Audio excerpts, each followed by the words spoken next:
Assalamu alaikum guys, and welcome to another episode of Smile to Jannah. In this video guys, we're going to continue our theme that atheism has absolutely nothing to offer. Godlessness, liberalism, capitalism, nihilism, they have nothing to offer. To Jannah. So Bella Hadid, a Palestinian Dutch supermodel, in her latest interview with GQ magazine said the following: I would have loved to grow up and be with my dad every day and studying and really being able to practice, just in general being able to live in a Muslim culture, but I wasn't given that. So here you have somebody that typically embodies what the average girl or woman wants here in the West, and possibly even in the East as well. Even in Muslim countries, sometimes they see these Western women and say, wow, I wanna be like this. Not all of them, of course, but some, yeah? Of course, she has money. She has a big social media following. She has people simping over her. Yet she thinks back and she goes, I wish I had Islam in my life from a young age. And those people that would give anything to be in her industry, let me just give you two things. Just two things, yeah? The first one, exploitation has become accepted in the industry with 29% of models, that's 1 in every 4 mate, is inappropriately touched on a shoot, and 28% of models, again that's 1 in 4, faced pressure to sleep with someone at work. Let's look at another one. Models have been raped, groomed and sold by agents in fashion's darkest secret. Well, I don't think it's a secret, especially if you are street smart and you read and you know Wagwan, you would know this. But some of us are deluded. We'll see a few Instagram pictures and we think, whoa, this person looks happy. But clearly, guys, that's not the truth. You have people and celebrities on Instagram and social media saying that's just for show. So what do we learn from this? Number one, guys, the importance of having good company, friends and influence around you, because it does make a difference. In fact, a scholar gave the example that a bad friend is worse than a poisonous snake. For if a poisonous snake bites you, your life goes. But if a bad friend impacts you, your iman, your faith can go. Number two, this is a saying of Jim Rohn, and he says you are the sum of the 5 people you hang around with. I thought this was quite profound, because think of the 5 people that you're around and then notice, no wonder I'm not driven, no wonder I'm lazy, no wonder I have a negative outlook in life. Have strong, driven, religious, creative minds around you and you will see how it impacts and influences you.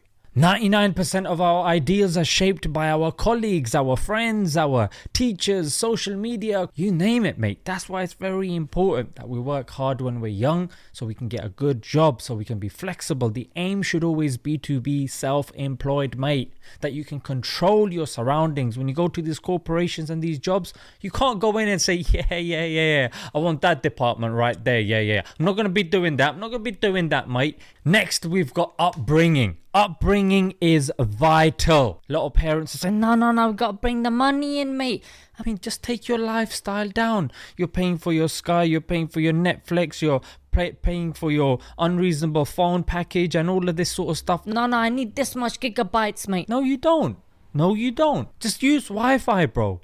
Yeah, and be at home and raise your kids. The first 10 years are integral. Their minds are like a sponge. Why do you think LGBT and all these groups are trying to influence children? They don't care about adults. Adults, yeah, they've already had their mind made up. And number 4, a person who converted to Islam once said to Muslims, you are licking what we have spat out. Very profound. You are licking what we have spat out. In other words, the lifestyle that we've rejected, you are now being drawn to. Yeah, what we've rejected. Chasing the dunya and desires and materialism and the likes. And that's why you'll see Anthony Joshua in his latest interview saying that he's praying. Why? Because he's in a Muslim country. Right? Yeah. Or it's like a call to prayer.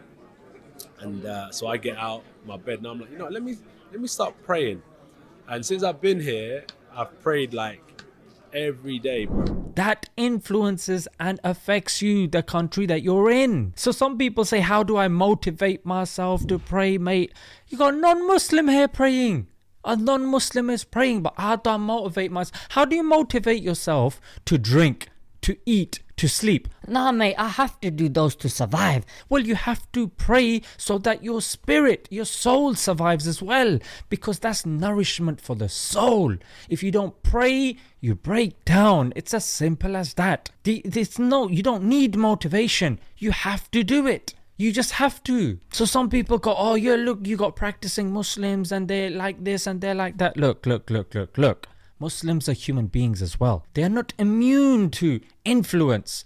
And these marketing companies have Harvard, Oxford, Cambridge graduates sitting around a table working out how to get your attention using psychology, sociology, all of these things, whether it's through social media, through games, through advertisements. They will use sex, they will use family, they will use desires. They will use these things because they understand it. And that's why it's important that we also understand how our mind works as well. How are you going to do that? Read. Iqra. Our first revelation was read. So we need to read and learn. The more complex society is becoming, the more issues are becoming interrelated, because once upon a time, if you were in a village, you're in a village. If you're in a city, you're in a city. Now the world has become a global village.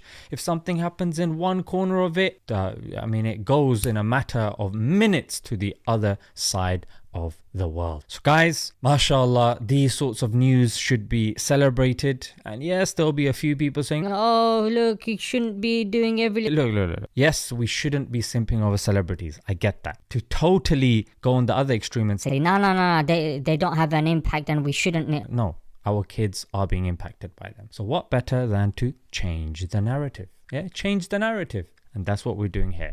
Inshallah, you have appreciated the video. Let's leave it there. Until next time. Assalamu alaikum.